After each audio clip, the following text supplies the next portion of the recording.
ರಾಜಾಜಿನಗರ ವಿಧಾನಸಭಾ ಕ್ಷೇತ್ರದಲ್ಲಿ ಬೆಳ್ಳಂಬೆಳಗ್ಗೆ ಏನು ಬಾರ್ಗಳೇನಿರುತ್ತೆ ಅದು ಟೈಮ್ಗೆ ಅಂದರೆ 6 ಗಂಟೆ 5 ಗಂಟೆಗೆ ಓಪನ್ ಆಗ್ತಾ ಇದೆ ಅನ್ನೋ ವಿಚಾರಕ್ಕೆ ಸಂಬಂಧಪಟ್ಟಂತೆ ರಾಜಾಜಿನಗರ ವಿಧಾನಸಭಾ ಕ್ಷೇತ್ರದ ಶಾಸಕರಾದ ಎಸ್ ಸುರೇಶ್ ಕುಮಾರ್ ಅವರು ಮುಖ್ಯಮಂತ್ರಿ ಅವರಿಗೆ ಪತ್ರವನ್ನು ಬರೆದಿದ್ದಾರೆ. ಹಾಗಾದರೆ ಆ ಪತ್ರದಲ್ಲಿ ಏನೇನು ಉಲ್ಲೇಖ ಮಾಡಿದ್ದಾರೆ, ಏನೇನು ಆಗ್ರಹ ಮಾಡಿದ್ದಾರೆ ಅಂತ ಅವರನ್ನ ಕೇಳೋಣ. ಸರಿ, ಪತ್ರವನ್ನು ಬರೆದಿದ್ದೀರಿ, ಏನೇನು ಉಲ್ಲೇಖ ಮಾಡಿದ್ದೀರಿ ಮತ್ತು ಏನು ಆಗ್ರಹ ಮಾಡಿದ್ದೀರಿ? ಇಲ್ಲ, ಇದು ಯಾವುದೋ ಒಂದು ಕ್ಷೇತ್ರಕ್ಕೆ ಸೀಮಿತವಾದ ವಿಚಾರ ಅಲ್ಲ. ಅಸೆಂಬ್ಲಿನಲ್ಲೇ ಬಹಳಷ್ಟು ಕಡೆ ಚರ್ಚೆ ಆಗಿದೆ. ಗೂಡಂಗಡಿಗಳಲ್ಲೂ ಕೂಡ ಲಿಕ್ಕರ್ ಮಾರಾಟ ಆಗುತ್ತೆ, ಅಕ್ರಮ ಲಿಕ್ಕರ್ ಮಾರಾಟ ಆಗುತ್ತೆ. ಮತ್ತು ಅನೇಕ ಶಾಸಕರು ಹೇಳ್ತಾರೆ ಬೆಳಗ್ಗೆ 5 ಗಂಟೆಗೆ ಬಾರ್ಗಳು ತೆಗೆಯುತ್ತೆ, ಲಿಕ್ಕರ್ ಶಾಪ್ ಸಿಗುತ್ತೆ. ಕಾಫಿ ಕುಡಿಯೋ ಟೈಮ್ಗೆ ಜನ ಹೋಗಿ ಲಿಕ್ಕರ್ ಕುಡಿಯೋದು ಒಳ್ಳೆಯದಲ್ಲ ಅಂತ. ಸೊ ನಾನು ಕೂಡ ಇದನ್ನು ಅಬ್ಸರ್ವ್ ಮಾಡಿದ್ದೀನಿ. ನಾನು ಮುಖ್ಯಮಂತ್ರಿಗಳು ಬರೆದಿರೋದು ಆಸ್ಪತ್ರೆ, ಪೊಲೀಸು ಮತ್ತು ಅಗ್ನಿಶಾಮಕ ದಳ ಈ ಮೂರು ಮಾತ್ರ 24/7. ಇನ್ನೆಲ್ಲದಕ್ಕೆ ವರ್ಕಿಂಗ್ ಅವರ್ಸ್ ಅಂತ ಒಂದಿದೆ. ಆ್ಯಂಡ್ ಇವತ್ತು ಲಿಕ್ಕರ್ ಶಾಪ್ ಇರ್ಬೋದು, ಬಾರ್ ಆ್ಯಂಡ್ ರೆಸ್ಟೋರೆಂಟ್ ಇರ್ಬೋದು, ಅಥವಾ MRP ಇರ್ಬೋದು, ಅದಕ್ಕೆಲ್ಲ ಸರ್ಕಾರನೇ ಒಂದು ಟೈಮ್ನ ನಿಗದಿ ಮಾಡಿದೆ. 10 ಗಂಟೆ ಅಂತ ಹೇಳಿದೆ, 10 ಗಂಟೆ ಮೇಲೆ ಶುರು ಮಾಡಬೇಕು ಅಂತ. ಆದರೆ ಅದನ್ನು ನಿಯಮ ಮೀರಿ ಬೆಳಗ್ಗೆ 5 ಗಂಟೆಗೆ ಓಪನ್ ಮಾಡೋದು, 6 ಗಂಟೆ ಓಪನ್ ಮಾಡೋದು, ವಿಶೇಷವಾಗಿ ಜನವಸತಿ ಇರೋ ಜಾಗದಲ್ಲಿ ಬೆಳಗ್ಗೆ 5 ಗಂಟೆಗೆ ಬಾರ್ ಓಪನ್ ಮಾಡಿದ್ರೆ ಅವ್ರು ಕುಡಿದ್ಬಿಟ್ಟು ಆಚೆ ತೂರ ಆಡಿಕೊಂಡು ಎಲ್ಲಿ ಮಲ್ಕೊಂಡ್ರೆ ಗೊತ್ತು. ಇದು ಭಾಳ ಜನ ಮಹಿಳೆಯರದು ಒಂದು ಕಂಪ್ಲೇಂಟ್ ಇದೆ. ನಿಜ, ಅಬಕಾರಿ ಇಲಾಖೆಯಿಂದನೇ ಸರ್ಕಾರದ ಖಜಾನೆಗೆ ದುಡ್ಡು ಜಾಸ್ತಿ ಬರುತ್ತೆ, ತೆರಿಗೆ ಬರುತ್ತೆ ಅನ್ನೋದು ನಿಜ. ಆದರೆ ಸಮಾಜದ ಸ್ವಾಸ್ಥ್ಯ ಹಾಳು ಮಾಡಿಬಿಟ್ಟು ಇದಾಗಬಾರ್ದು. ಸಮಾಜದ ಸ್ವಾಸ್ಥ್ಯ ಮುಖ್ಯ. ಅದಕ್ಕೋಸ್ಕರ ನಾನು ಮುಖ್ಯಮಂತ್ರಿಗಳ ಕೇಳ್ಕೊಂಡಿದ್ದೀನಿ, ನೀವೇನು, ನಾನು ಯಾವುದೋ ವ್ಯವಹಾರದ ವಿರುದ್ಧ ಮಾತಾಡ್ತಾ ಇಲ್ಲ. ಅವ್ರದ್ದು ಬಾರ್ ಇದೆ, ಲೈಸೆನ್ಸ್ ಇದೆ, ಅವ್ರ ಪಾಡಿಗೆ ಅವ್ರ ವ್ಯವಹಾರ ಮಾಡ್ಕೊಳ್ಳಿ. ಆದರೆ ಆ ಟೈಮನ್ನು ಅವರು ಇಟ್ಕೊಳ್ಳಿ. ಏನು 10 to 11, 10 to 12 ಏನೋ ಇದೆ, ಬೆಳಗ್ಗೆ 10 ಗಂಟೆಯಿಂದ 12 ಗಂಟೆವರೆಗೂ ಏನಿದೆ ಅದನ್ನು ಅವರು ಫಾಲೋ ಮಾಡಲಿ. ಬಟ್ ಬೆಳಗ್ಗೆ ಹೊತ್ತೆಲ್ಲ ನೀವು ಬಿಡೋದು ಒಳ್ಳೆಯದಲ್ಲ.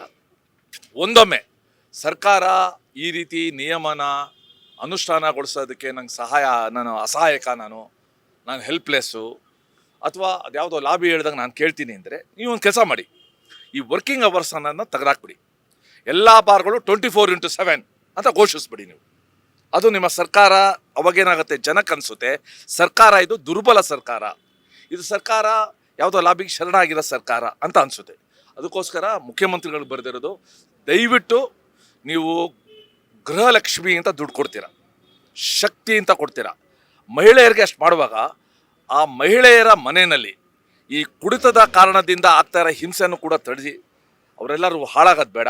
ದಯವಿಟ್ಟು ಈ ನಿಯಮವನ್ನು ಪಾಲಿಸಿ ಅಂತ ನಾನು ಒಂದು ಪತ್ರ ಬರ್ತಿದ್ದೆ. ಮತ್ತೊಂದು ವಿಚಾರ, ನೀವು ಪದೇ ಪದೇ ಬೆಳಗ್ಗೆ ಭೇಟಿ ಕೊಡ್ತೀರಿ, ಅವರಿಗೆ ಒಂದು ಎಚ್ಚರಿಕೆಯನ್ನು ಕೊಡ್ತೀರಿ. ಆದರೆ ಎಲ್ಲೋ ಒಂದು ಕಡೆ ನೀವು ಕಳೆದ 2-3 ಸಲ ಕೂಡ ಒಂದು ಬಾರ್ಗೆ ಎಂಟ್ರಿಯನ್ನು ಕೊಟ್ಟು ಬಂದ್ ಮಾಡಿ ಅಂತ ಹೇಳಿದ್ರಿ. ಆದರೆ ಎಲ್ಲೊಂದು ಕಡೆ ಮತ್ತೆ ಓಪನ್ ಮಾಡ್ತಾ ಇದ್ದಾರೆ. ಅವರಿಗೆ ಕೇವಲ ಒಂದು ದಂಡವನ್ನು ಹಾಕಿ ಒಂದು ಆದೇಶವನ್ನು ಕೊಡ್ತಾ ಇದ್ದಾರೆ. ಅದಕ್ಕೆ ಒಂದು ಅವ್ರ ಲೈಸೆನ್ಸ್ ಅನ್ನ ರದ್ದು ಮಾಡೋಕೆ ಯಾಕೆ ಮುಂದಾಗ್ತಾರೆ ಸರ್? ನಾನು ನಿನ್ನೆ ಪತ್ರದಲ್ಲಿ 2 ಹೇಳಿದ್ದೀನಿ.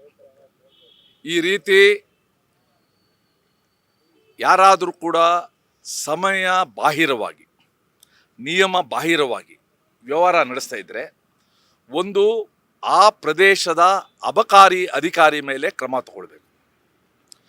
ಎರಡನೇದು, ಆ ಕ್ಷೇತ್ರದ ಪೊಲೀಸ್ ಇಲಾಖೆ ಏನಿದೆ, ಪೊಲೀಸ್ ಅಧಿಕಾರಿ, ಯಾಕಂದರೆ ಪೊಲೀಸ್ ಸ್ಟೇಷನ್ ಪಕ್ಕನೇ ಇದಾಗುತ್ತೆ ಅಂತಂದರೆ ಅವ್ರು ಕಣ್ಣು ಮುಚ್ಕೊಂಡಿದ್ರೆ ಇದು ಅರ್ಥ ಇಲ್ಲ. ಸೊ ಅದಕ್ಕೋಸ್ಕರ ಅಬಕಾರಿ ಇಲಾಖೆ ಇದ್ರ ಬಗ್ಗೆ ತಗೊಂಡು ಯಾರು ಉಲ್ಲಂಘನೆ ಮಾಡ್ತಾರೆ ಅವ್ರ ಬಗ್ಗೆ ಅವರ ಇದರಲ್ಲಿ ಏನೇನು ಲೈಸೆನ್ಸ್ ಕೊಡೋಗಿ ಇವೆಲ್ಲ ರೂಲ್ಸ್ ಇದೆ, ಅದ್ರ ಪ್ರಕಾರ ಲೈಸೆನ್ಸ್ ತೊಗೊಳ್ತಾರೋ ಇನ್ನೇನು ತೊಗೊಳ್ತಾರೋ ಅದನ್ನು ಮಾಡಲಿ. ಆದರೆ ಒಂದೇ ನಂದು ಬೇಡಿಕೆ, ಕಾನೂನನ್ನು ಸರ್ಕಾರನೇ ಅನುಷ್ಠಾನ ಮಾಡದೇ ಇದ್ರೆ, ಕಾನೂನು ಅನುಷ್ಠಾನಕ್ಕೆ ಸರ್ಕಾರನೇ ಕ್ರಮ ತೊಗೊಳ್ತಾರೆ, ಇನ್ಯಾರು ತೊಗೊಳಕ್ಕೆ ಸಾಧ್ಯ? ಸೊ ಅದಕ್ಕೋಸ್ಕರ ಅದನ್ನು ಮಾಡಿ ಅಂತ ನಾನು ಕೇಳ್ಕೊಂಡು.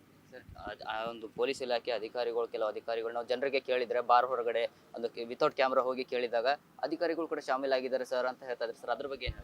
ಅಲ್ಲ ನೋಡಿ, ಈ ರೀತಿ ಭಾವನೆ ಇದೆಯಲ್ಲ, ಅಧಿಕಾರಿಗಳು ಶಾಮೀಲಾಗಿದ್ದಾರೆ, ಪೊಲೀಸವರು ಶಾಮೀಲಾಗಿದ್ದಾರೆ, ಚುನಾಯಿತ ಪ್ರತಿನಿಧಿಗಳು ಶಾಮೀಲಾಗಿದ್ದಾರೆ, ಸರ್ಕಾರದವರೇ ಬರ್ತಾರೆ. ಈ ರೀತಿ ಭಾವನೆ ಜನಸಾಮಾನ್ಯರಲ್ಲಿ ಬಂದ್ಬಿಟ್ರೆ ಅದು ಸರ್ಕಾರದ ಬಗ್ಗೆ ಜನರ ದೃಷ್ಟಿಕೋನ ಚೇಂಜ್ ಆಗುತ್ತೆ. ಸರ್ಕಾರ ಇರೋದು ಸಜ್ಜನರ ರಕ್ಷಣೆಗೆ, ದುರ್ಜನರ ಶಿಕ್ಷೆಗೆ ಅಂತ ಒಂದಿರೋದು.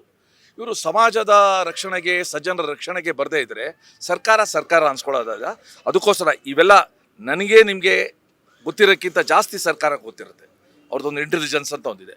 ಸೊ ಅದಕ್ಕೋಸ್ಕರ ಇದು ಆಗದೇ ಇರೋಂಗೆ ಯಾವ ಅಧಿಕಾರಿ ಯಾರು ಹಫ್ತಾ ತೊಗೊಳ್ತಾರೆ, ಯಾರು ಇದಕ್ಕೆ ಅಲೋ ಮಾಡ್ತಾರೆ ಅವ್ರ ಮೇಲೆ ಕ್ರಮ ತೊಗೊಳ್ಳಿ.